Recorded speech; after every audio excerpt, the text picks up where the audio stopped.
তার সন্তান সজীব ওয়াজেদ জয়কে ফায়ার করে চক্ষুটা খুলে হাতে পড়ুক। সজীব ওয়াজেদ জয়, এটার নাম বলা ঠিক নেই, এটার নাম হলো অটিস্টিক জয়। আর যদি টিটপটাং হয়ে যায় তাইলে আমাদের জানার ইচ্ছা তার কি কবর হয়েছে নাকি চিতায় তুলছে।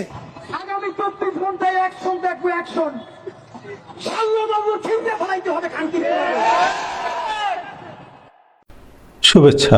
পাঠ্য বই থেকে হাদী সম্পর্কে আপনি কি পাঠ করবেন, কি পাঠ করতে চান? শরীফ ওসমান বিন হাদীর প্রকৃত বা মূল নাম হচ্ছে উসমান গনি। পারিবারিক ও প্রাতিষ্ঠানিক সব নথিপত্র, জন্ম নিবন্ধন, শিক্ষাগত সনদ এবং ঢাকা বিশ্ববিদ্যালয়ের ভর্তি ফর্মে তার নাম ওসমান গনি। পরবর্তীতে তার পিতা মৌলানা শরীফ আব্দুল হাদীর নামানুসারে তিনি নিজের নামের সাথে শরীফ ও হাদী অংশ দুটি যোগ করেন। নলছিটি ইসলামিয়া ফাজিল মাদ্রাসা ও ঝালকাঠি এন.এস. কামিল মাদ্রাসা থেকে আলিম সম্পন্ন করার পর তিনি ঢাকা বিশ্ববিদ্যালয়ের রাষ্ট্রবিজ্ঞান বিভাগ থেকে স্নাতক ও স্নাতকোত্তর ডিগ্রি অর্জন করেন। তার পিতা ছিলেন মাদ্রাসার শিক্ষক ও ইমাম। সেই সূত্রেই সে মাদ্রাসা থেকে লেখাপড়া করে এসে বিশ্ববিদ্যালয়ের ভর্তির বিশেষ সুযোগে সে ঢাকা বিশ্ববিদ্যালয় থেকে রাষ্ট্রবিজ্ঞানে ডিগ্রি লাভ করেছে। হাদীর আদর্শ বা হাদীর সাওয়া পাঠ্যপুস্তকে অন্তর্ভুক্ত করার আগে জানার চেষ্টা করা যাক এই দেশে হাদীর অবদান কি।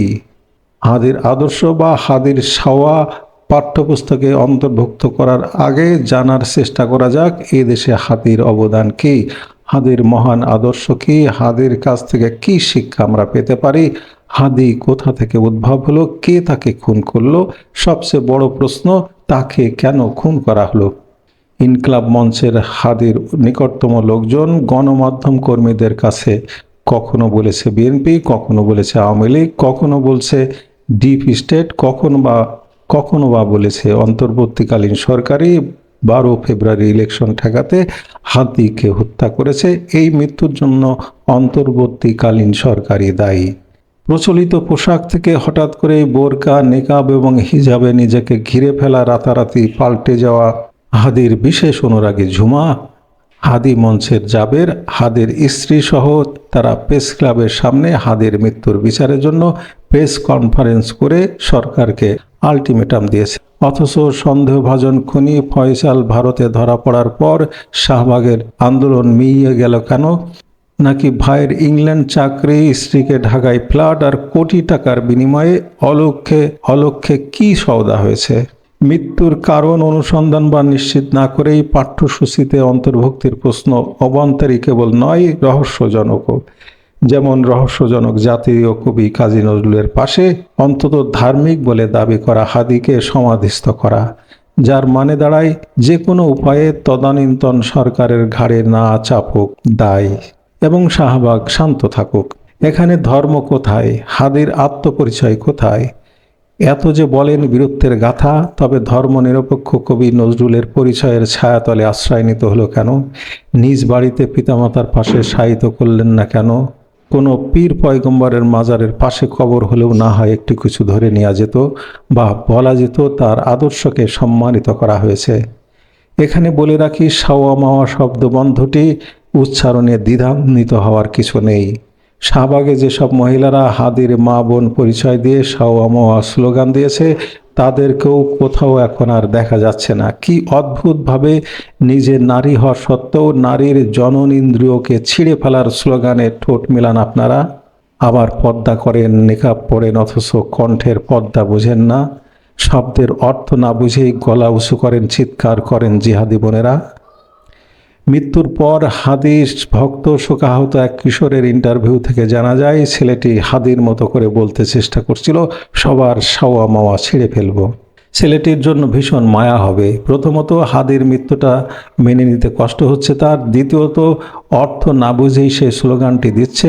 বড় হলে এই রেকর্ডটা দেখে নিজেই লজ্জিত হবে নিশ্চয় একদিন, তবে সম্ভাবনা কম, কারণ পৃথিবীতে খুনি, ধর্ষক, নারী নির্যাতনকারীরও ফলোয়ার আছে কোটি কোটি। এই ফলোয়ারদের মধ্যে আলাদা দোকানও আছে। ধরে নিন এই সাওয়া হাদীও একটি দোকান। ছেলেটি কোনো একদিন ভুল বুঝবে এমন আশা করা উচিত হবে না। ছেলেটির কথা বাদ দিন, বোরকা পরা সেই মহিলারা, তারাও কি না বুঝেই সাওয়া মাওয়া ছিঁড়ে ফেলার স্লোগানে গলা মিলায়? শিক্ষিত যে টকবকে তরুণরা তোমরা মজা করে বলতে হয়, উহারাও পথ চিনিয়া গিয়াছে, উহারাও গন্তব্য খুঁজিয়া পাইয়াছে। হাদির মৃত্যুর সুষ্ঠু বিচার হোক অবশ্যই চাই। নিরপরাধ কারো মৃত্যু কাম্য নয় কিছুতেই। হাদিও যে নিরপরাধী তা বলা যাবে না, কিন্তু পাঠ্যপুস্তকে অন্তর্ভুক্তির ক্ষেত্রে এসব কথা আসতেই হবে। ঢাকা বিশ্ববিদ্যালয়ে যখন 1 2 3 4 অমুক ভাইয়ের তমুক মার কিংবা টিনের চালে কাউয়া অমুক ভাই সাউয়া স্লোগান হয়, তখন প্রতিবাদের ভাষাও যেন হারিয়ে যেতে চায়। কি নিয়ে প্রতিবাদ করব, কাদের নিয়ে করব, কার জন্য করব?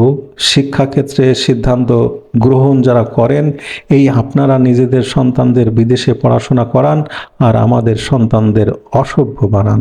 এই অধপতিত সমাজ আর শিক্ষা ব্যবস্থার অবক্ষয়ের দায় আপনারা এড়াতে পারবেন কি? আমাদের গর্বের ঢাকা বিশ্ববিদ্যালয়কে কোথায় নিয়ে ঠেকিয়েছেন ভাবুন তো একবার। শিক্ষা বহুধা বিভক্ত থাকুক, সমাজে অপদার্থের সংখ্যা বেশিই থাকুক, তারা ভিক্ষা করে হাত পেতে জাকাত সাদকা তুলে জঙ্গি নেটওয়ার্কের পয়সায় চলবে আর জিহাদের স্বপ্নে জীবন দিয়ে দিবে। বেহেশতে যাওয়ার স্বপ্ন যারা দেখবে তাদের স্বপ্ন কেন ভেঙে দেবেন?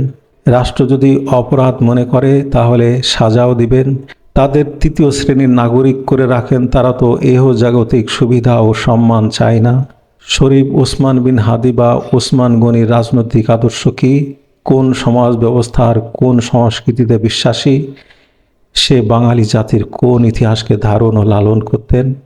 সে বাংলাদেশের শত্রু রাষ্ট্র পাকিস্তান, তার কি ও মুক্তিযুদ্ধের বিরোধী রাষ্ট্র আমেরিকার মদদে ডলারের বিনিময়ে একটি নির্বাচিত শাসককে বিতাড়িত করেছে মোল্লা ও মিলিটারিদের ষড়যন্ত্রে। জঙ্গিরা স্নাইপার দিয়ে আন্দোলনকারীদের হত্যা করে দায়ী সরকারকে চাপিয়েছে। এই ষড়যন্ত্রের সমর্থক হাদি। এটা কোনো গণতান্ত্রিক আদর্শ নয়। পুলিশ, আওয়ামী লীগ ও মুক্তিযুদ্ধের মানুষদের নির্বিচারে হত্যা করেছে ও হত্যায় মদদ দিয়েছে।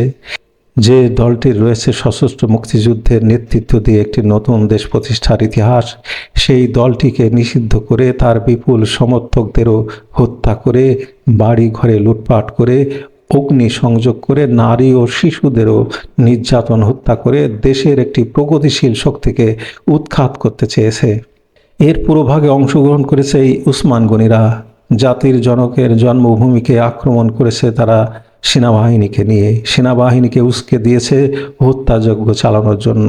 সেনাবাহিনী গুলি করে 50-এর অধিক প্রতিরোধ যোদ্ধাকে হত্যা করেছে। শত শত আহত হয়েছে, হাজার হাজার গ্রেপ্তার হয়েছে। শাহবাগে দাঁড়িয়ে শাওয়া মাওয়া ছিঁড়ে ফেলার মতো উগ্র বক্তব্য দিয়েছে এই ওসমান গনি। এরা সমাজে ফ্যাসিবাদ প্রতিষ্ঠা করেছে, আইনের শাসন ধ্বংস করেছে। এই ওসমান গনি একটি উদার গণতান্ত্রিক শাসন ব্যবস্থাকে ধ্বংস করে জঙ্গিবাদী ফ্যাসিবাদী রাষ্ট্র প্রতিষ্ঠা করতে চেয়েছে। একটি বিকৃত সংস্কৃতির বিভক্ত সমাজ প্রতিষ্ঠার জন্য উগ্রতা ছড়িয়ে গিয়েছে। একটি উদার সহনশীল গণতান্ত্রিক সমাজের বিরুদ্ধে দাঁড়িয়ে তুমি কি শিক্ষা দেবে? এই শিক্ষা দিয়ে, এই বিবাদ বিভক্তি দিয়ে কি সমাজ তুমি নির্মাণ করতে চাইছো? জুলাই সন্ত্রাসীরা লুঙ্গি ড্যান্স করে ভারত বিদ্বেষ ছড়ায়, হাদি ও গাজওয়াতুল হিন্দের হুঙ্কার দেয়। আপনি যুদ্ধ চান নাকি স্থিতিশীলতা? এবার বলুন, হাদিকে চিনতে ও বুঝতে কি পাঠ্যপুস্তক পড়ে ডিগ্রি অর্জন করা লাগবে? ভালো থাকবেন।